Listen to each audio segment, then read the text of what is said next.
पे वरिष्ठ लोग, लीडर्स, भाइयों और बहनों, आप सबका यहां बहुत बहुत स्वागत। नमस्कार। थोड़ा मैं लेट हो गया, इसके लिए मैं आप सबसे माफी मांगता हूं। थोड़ा आपको कष्ट हुआ, मेरी गलती है, तो सॉरी। अभी मैं सोच रहा था जब आप कह रहे थे कि दो तीन अलग अलग डिबेट्स हुए थे 1947 में, उससे पहले, और उन्होंने हिंदुस्तान का फाउंडेशन बनाया था। और आपने कहा कि अब वही जो फाउंडेशनल आइडियाज हैं उनको तोड़ा जा रहा है, परे करा जाए। कॉन्स्टिट्यूशन सिर्फ एक किताब नहीं है। कॉन्स्टिट्यूशन, अगर आप इसको थोड़ी गहराई से देखें, ये actually transfer of power document है। और ये सिर्फ एक किताब नहीं है, ये एक ट्रांसफर ऑफ पावर की प्रोसेस है जो 1947 में शुरू हुई है। अब एक बात क्लियर है, वो 1947 में भी थी, आज भी है, शायद कल भी होगी, कि अगर आप हिंदुस्तान के पॉपुलेशन को देखें, सर्वे करें, तो आपको पता लगेगा कि तकरीबन 90% पॉपुलेशन दलित, आदिवासी, ओबीसी, माइनॉरिटी। ये फैक्ट है, इसको कॉन्टेस्ट नहीं किया जा सकता। और मेरे लिए एक ही इंटरेस्टिंग सवाल है कि अगर हम कॉन्स्टिट्यूशन को पढ़ें और उसमें साफ लिखा है कि हिंदुस्तान के हर व्यक्ति को के साथ एक जैसा बर्ताव होना चाहिए। It is also a document of equality. So it is a document of transfer of power, it is a document of equality. तो मेरे लिए सवाल इंटरेस्टिंग यही है कि भैया 90% के पास कितनी भागीदारी है, यही सवाल है, और कोई सवाल ही नहीं है। क्योंकि अगर 90% का पार्टिसिपेशन है ही नहीं, तो फिर डिबेट का क्या मतलब? डिबेट चलती जाए, वो 5% 10% डिबेट कर रहे हैं, 90% डिबेट में तो है ही नहीं। क्यों? अगर आप हिंदुस्तान के नैरेटिव को देखें और पावर स्ट्रक्चर को देखें, चाहे वो कॉर्पोरेट स्ट्रक्चर हो, चाहे हमारे मीडिया में जो हमारे दोस्त हैं वो हो, चाहे ब्यूरोक्रेटिक स्ट्रक्चर हो, उसमें 90% की आवाज ही नहीं है। और मैं ये लाइटली नहीं कह रहा हूं, मैंने इसको स्टडी किया है। तो 90% लोग नैरेटिव में है ही नहीं। आप मीडिया को देखिए,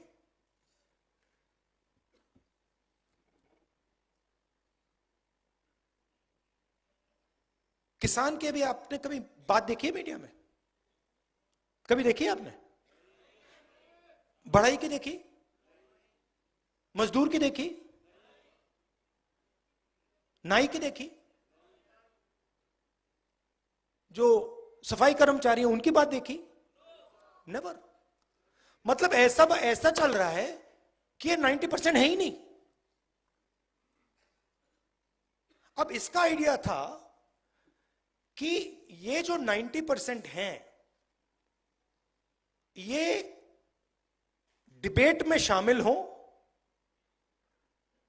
इनको डिबेट के औजार मिले, इनको भागीदारी मिले, इनको पार्टिसिपेशन मिले। अब मान लीजिए यहां पे हम 10 लोग बैठे हैं और मैं माइक लिया हूं और मैं भाषण कर रहा हूं और उनको माइक ही नहीं मिलता है, तो डिबेट किस बात की हो रही है?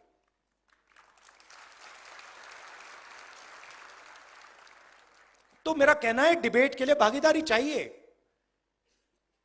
पॉलिटिकल पार्टिसिपेशन चाहिए। अब आप इंटरेस्टिंग चीज नोट कीजिए,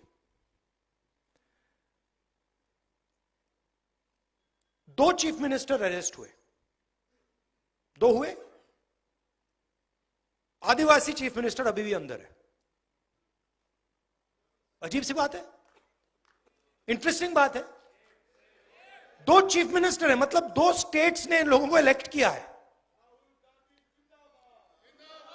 और आदिवासी चीफ मिनिस्टर पहले जेल गया और आज तक नहीं निकला। और नेशनल मीडिया उसको भूल गए। नेशनल मीडिया सोरेन जी के बारे में बात ही नहीं करती, जैसे वो थे ही नहीं, है ही नहीं।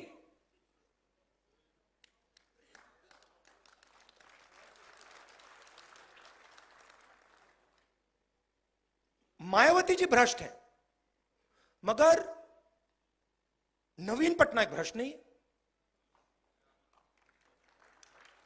लालू जी भ्रष्ट हैं। बड़ी इंटरेस्टिंग बात है, मतलब ऑटोमेटिकली फ्रेमिंग हो जाती है। कोई ट्राइबल, आदिवासी हो, दलित हो, पिछड़ा हो, उसकी फ्रेमिंग हो जाती है कि ये भैया ये है, और 2 अलग अलग कानून चलते हैं, रूल्स चलते हैं। मैंने कल कहा Uber driver, truck driver, bus driver गलती से अगर एक्सीडेंट कर देते हैं, किसी को मार देते हैं, एकदम उनको पकड़ के 10 साल की जेल हो जाती है, चाबी फेंक देते हैं। पुणे में 17 साल का बच्चा शराब पी के पोर्श गाड़ी चलाता है, 2 लोगों को मार देता है, और उससे कहा जाता है कि आप ऐसे लिखिए, ऐसे लिखिए। अच्छा भाई, अगर वो ऐसे लिखेगा तो ट्रक ड्राइवर से भी ऐसे लिखाओ, बस ड्राइवर से भी ऐसे लिखाओ, टेम्पो ड्राइवर से भी ऐसे लिखाओ। तो और 2 भाषाएं चल रही हैं, 2 अलग अलग भाषा। मैं आपको उदाहरण देता हूं। एक दिन मैंने कॉन्स्टिट्यूशन क्लब में एक भाषण कर दिया, पता नहीं आपको याद है नहीं। उसमें मैंने कहा, एस्केप वेलोसिटी की बात की, याद है आपको? मैंने कहा कि देखिए, जो दलित कम्युनिटी है हिंदुस्तान में,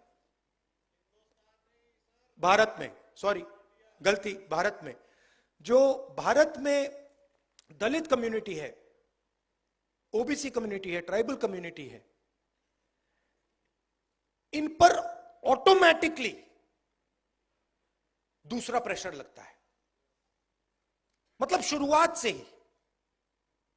और मैंने एस्केप वेलोसिटी का एग्जांपल दिया।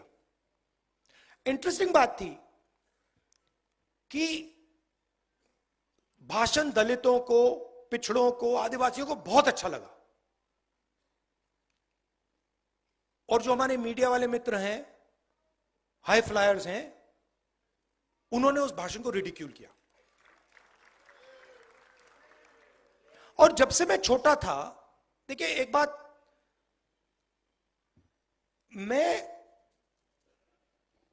जब से मैं पैदा हुआ हूं,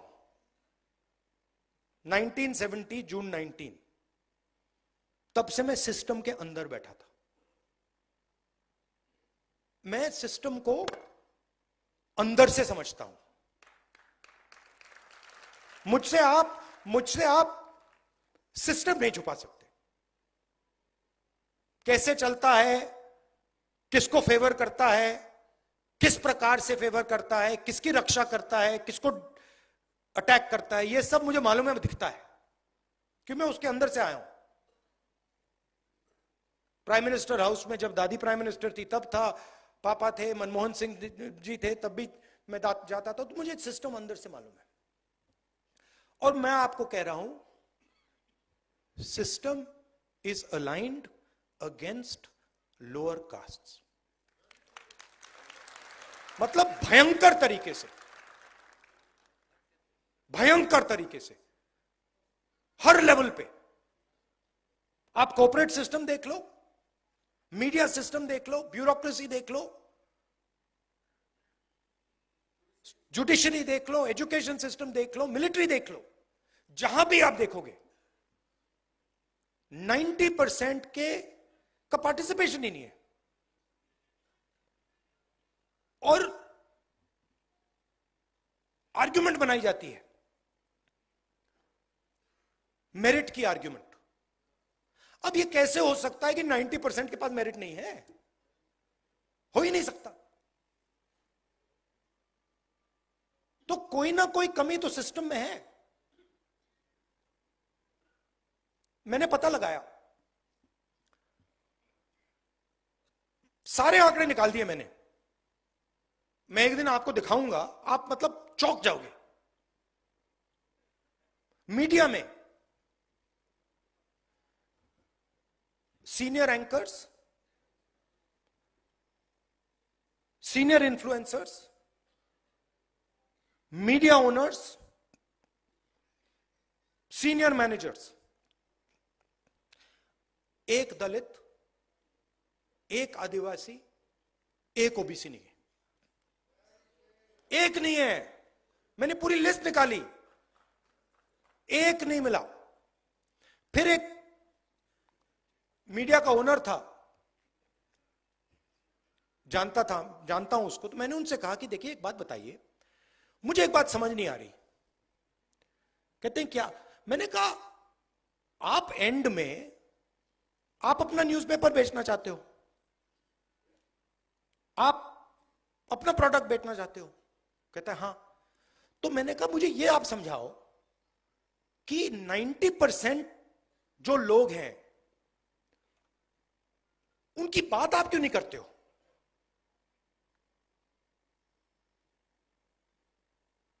तो चुप हो गया।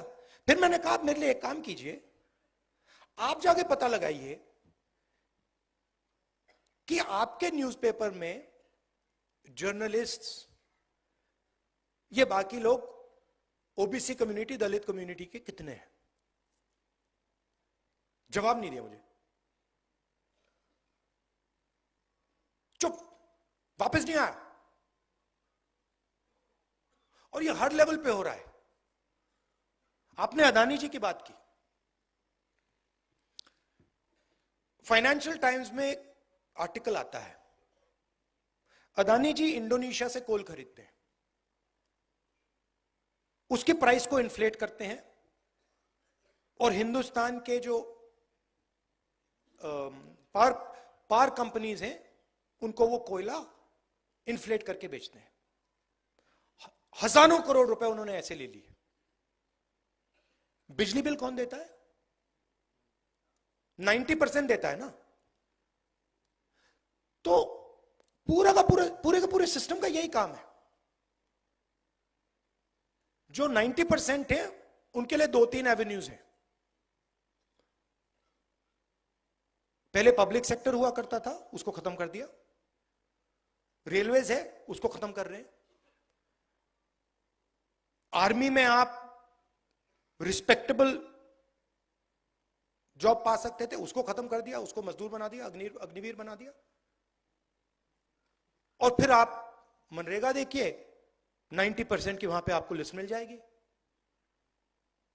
मजदूरों को देखिए, वहां 90% मिल जाएंगे। और मेरे लिए फ्रैंकली अब ये पॉलिटिकल बात नहीं रही है इसमें, मुझे मतलब ये अब पॉलिटिकल, मेरे लिए पॉलिटिकल बात नहीं, मेरे लिए अब ये मिशन है, इसको मैं छोड़ूंगा नहीं।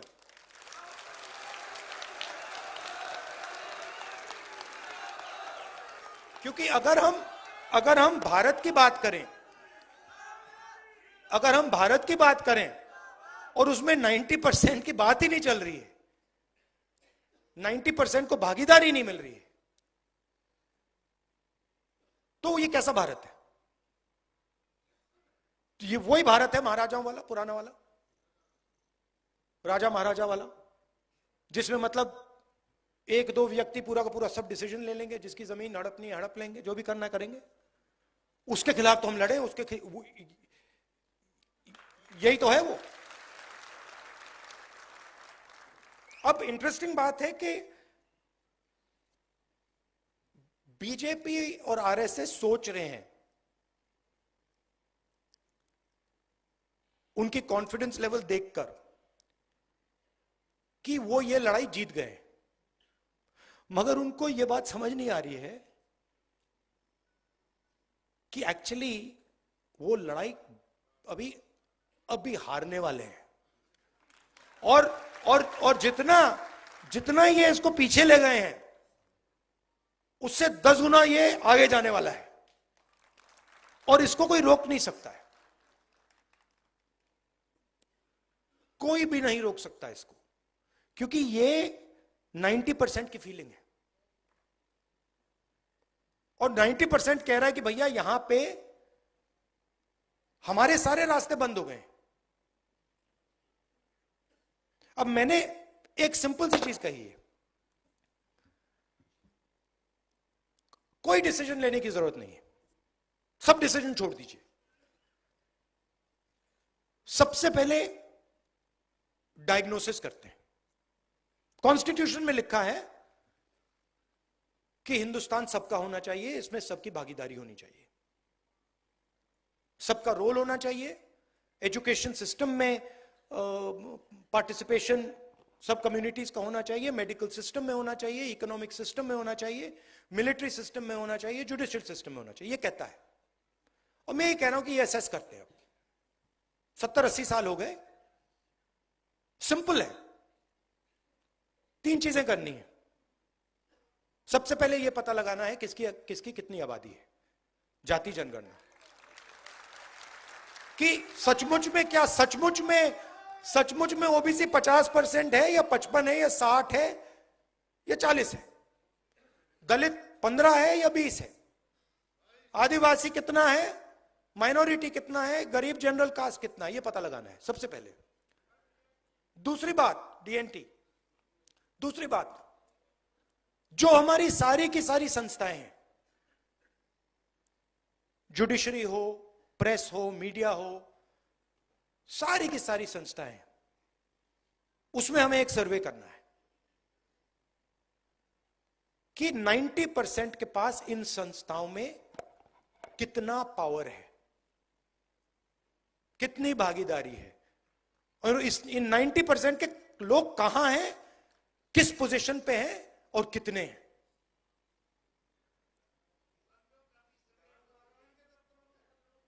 हाँ, यह दूसरी बात है।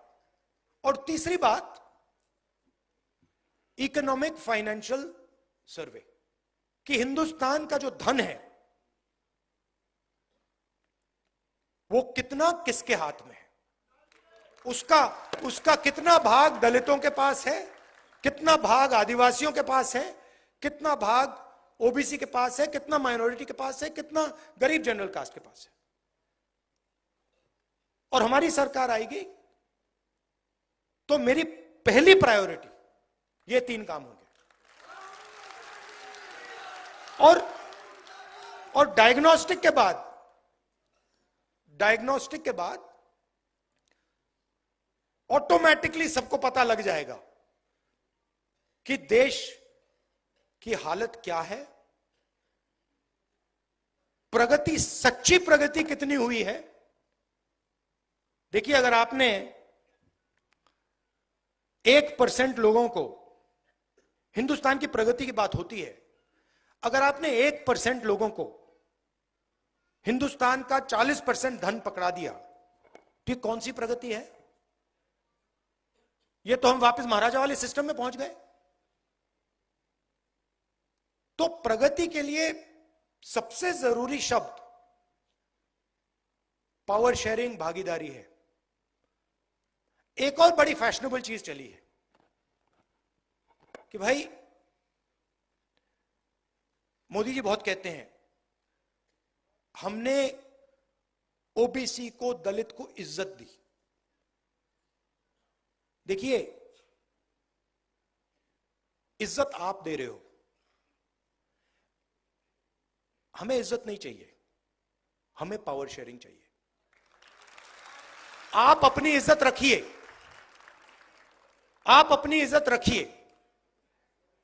जिस दिन दलितों को, आदिवासियों को, पिछड़ों को पावर शेयरिंग में जगह मिल गई तो इज्जत अपने आप मिल जाएगी, आपकी कोई जरूरत ही नहीं। तो ये आइडिया कि ऊपर से इज्जत दी जाएगी, अमीर लोग गरीबों को इज्जत देंगे, ना, कोई जरूरत नहीं है। आप अपनी इज्जत रखिए, उठा के रखिए अपनी इज्जत, हमें नहीं चाहिए।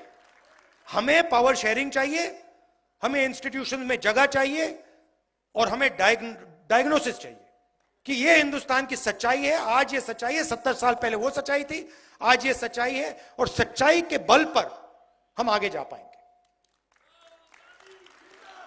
तो ये मैं आपसे कहना चाहता था।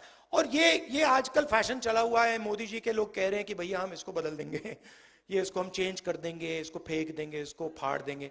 ये आप लोग ये सपना मत देखिए, आपकी बस की नहीं है। इसको कोई छू नहीं सकता है, कोई शक्ति नहीं छू सकती है, और जो छुएगा उसका मुकाबला हम सब करेंगे। ये और ये जो है ना किताब, ये एक और बात इसके बारे में कहना चाहता हूं। ये लोग कहते हैं कि ये किताब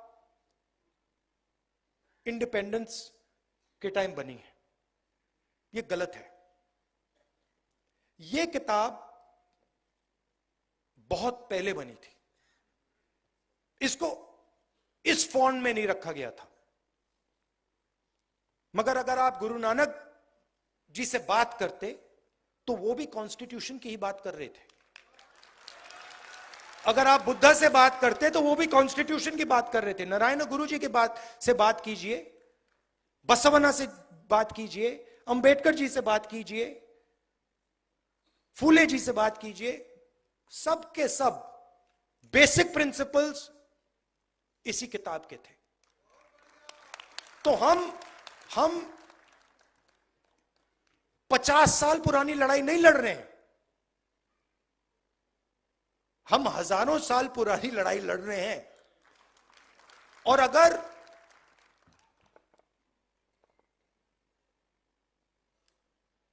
उनका एक विजन है, मोदी जी का, आरएसएस का, उनका एक विजन है। वो कहते हैं कि उनका हजारों साल पुराना विजन है, हमारा भी विजन है, और हमारा भी विजन हजारों साल पुराना है, और ये लड़ाई हजारों साल से चल रही है। तो ये मैं आपसे कहना चाहता था।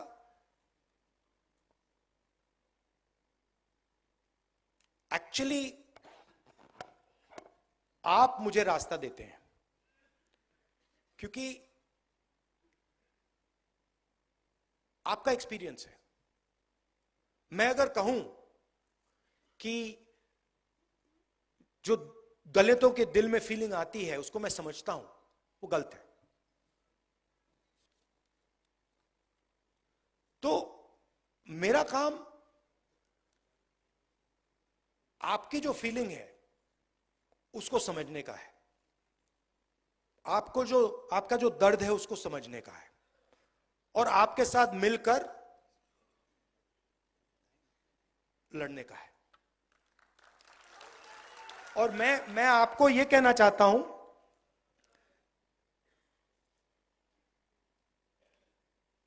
कि अभी इंटरेस्टिंग टाइम शुरू हो रहा है। मैं बता रहा हूं, ये इनको बात समझ नहीं आ रही है। बट जैसे जैसे वेव ऊपर बढ़ती बढ़ती बढ़ती जाती है ना, फिर गिरती है। ये बीजेपी का अब अंत आ रहा है, ये अंत आ रहा है, ये गिरेगी अब। और हमारा काम, हम सबका काम सीरियसली एक विजन बनाने का है, अगले 10 साल का, अगले 20 साल का भारत के लिए 90% का भागीदारी का विजन बनाने का है। शांति से, प्यार से, बिना नफरत, बिना गुस्सा, कि भैया ये हमारा प्लान है, इससे हम हिंदुस्तान के ज्यादा से ज्यादा लोगों को इस भारत